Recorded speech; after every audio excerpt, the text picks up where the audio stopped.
Hello everyone, welcome to my channel Rohit Speaks. And in today's video, I'm going to highlight some facts about nutritional labels and how to read them and how to understand them, and also go over the three major ingredients which you need to focus on while you consume your food, and hopefully it will give you an idea what to eat, what not to eat.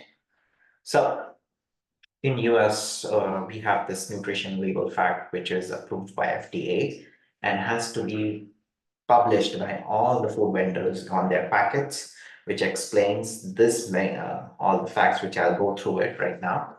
So they have to show servings per container, how many servings are there in a container, and how many calories are there in one serving of that. So in this case, there is 2/3 cup, which is 55 grams of that will give you 230 calories of whatever this food is. Okay, three major things has to be reported: total carbohydrates, total fats, and protein. So total fat is in this case is reported. Breakdown is given in terms of saturated fat, trans fats, and cholesterol. So they are given in based on what will actually affect your health. So you have to consume something which are less in saturated fats, trans fats, and cholesterol, as shown here.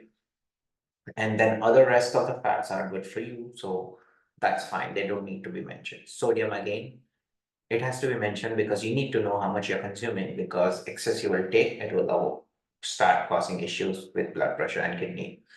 Next is total carbohydrates. What you need to know how much you're eating is dietary fibers, because you need to make sure you're eating approximately 30 to 40 grams of fiber in your day. You have to stop eating. You have to know that you have to not eat added sugars, especially not more than 40 grams per day, which is 50% of your total carbs required. And then how much protein you're in this in the food, because you need to know how much protein you're getting, because technically you're supposed to have at least 40 to 60 grams, I would say. Even though there will people say 30 grams is enough, that is fine, but 40 grams is much better. And then the rest important stuffs are the vitamins, minerals, how much you are taking, and their percentage daily value is also calculated on the fat. So you need to pay attention to especially the cholesterol, the fats, how much sodium you're consuming, and added sugars. And more protein, much better, less added sugar, more fiber. That's what you need. More fiber, more protein, less added sugar, less trans fats, less saturated fats, and cholesterol. That's the best way to find a good food in the same option. Again, this is the breakdown of all those three components which I said, and how much you're supposed to consume based on male and female. And normally protein, it says 10 to 35. I would say as much as your kilogram in weight is in kilograms, that many grams of protein is much better for you. It will help you increase muscle mass, and try to better muscle mass is better for your longer age. As you age, better muscle mass is always better for you.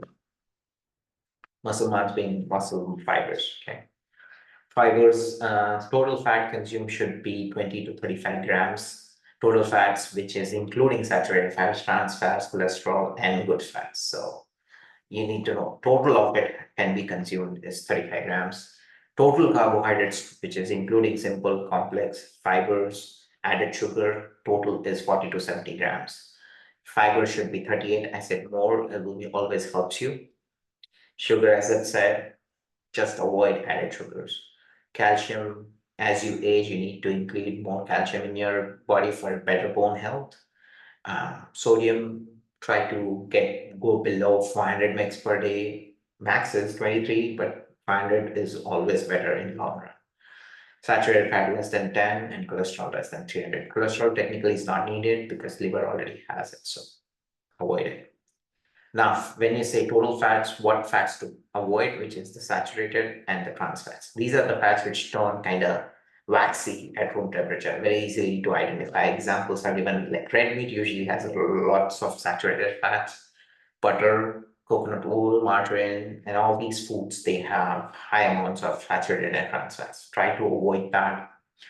Try to consume less than 20 grams of the saturated, and 2.2 grams of trans fats are literally the artery blockers. Okay, good fats: olive oil, canola oil, peanut oil, soybean, corn oil, and fatty fish. Those oils are actually good for you, especially your brain. Brain is usually it's a fatty organ. Okay, it requires really these fats to function properly. So especially almond oil from almonds and walnuts, they actually help your brain develop better, function better. So try to have monounsaturated and polyunsaturated fats in your diet the best.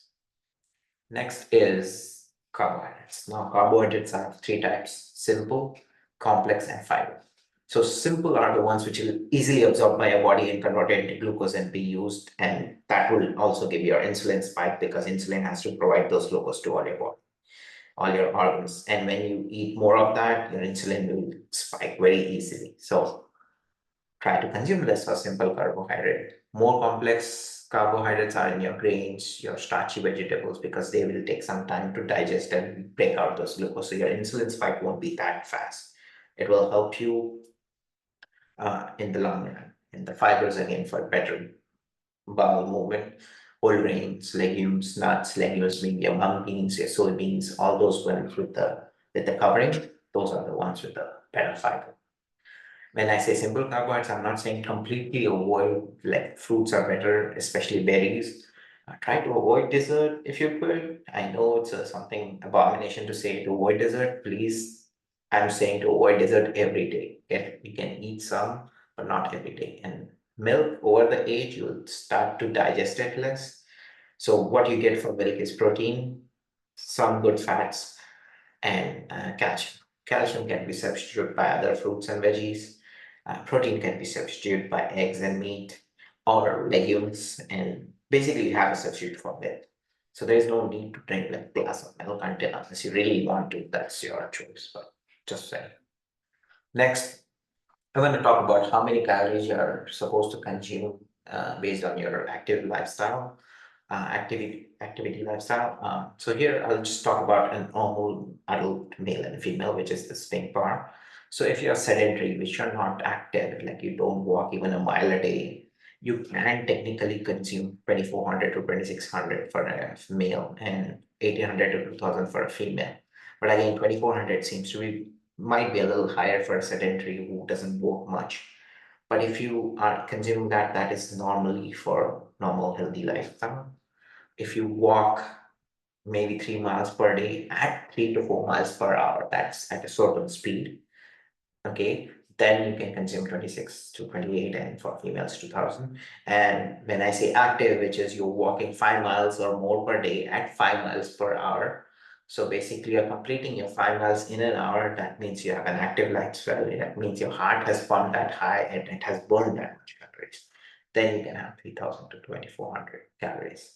So with this, if you understand the math and if you can do your nutrition label right and you can get into a rhythm. If you want to do a weight loss and get an active life, like a better body with get a better muscle mass, and you can just slowly start decreasing your calories and increase the amount of protein and activity, and you will slowly go from an unhealthy life body to a much healthier body, which is always better in the long run. Less diseases, less visits to doctor, less during the ages, less issues with bone, with muscle. So hopefully, if you look at this calorie and look at the nutrition facts what you're consuming, and if you don't have to technically keep track of it every time. There are now apps you can put in, and you'll know how much carbs you have eaten, how much sugars you have eaten, and that will tell you, okay, you're over your limit for daily value. You should not eat anymore. And I mean, you can eat it, but the next day try to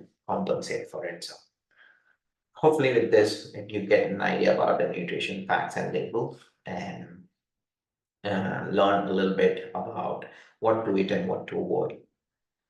So with that, I'll stop this video right here and I'll see you on the next one.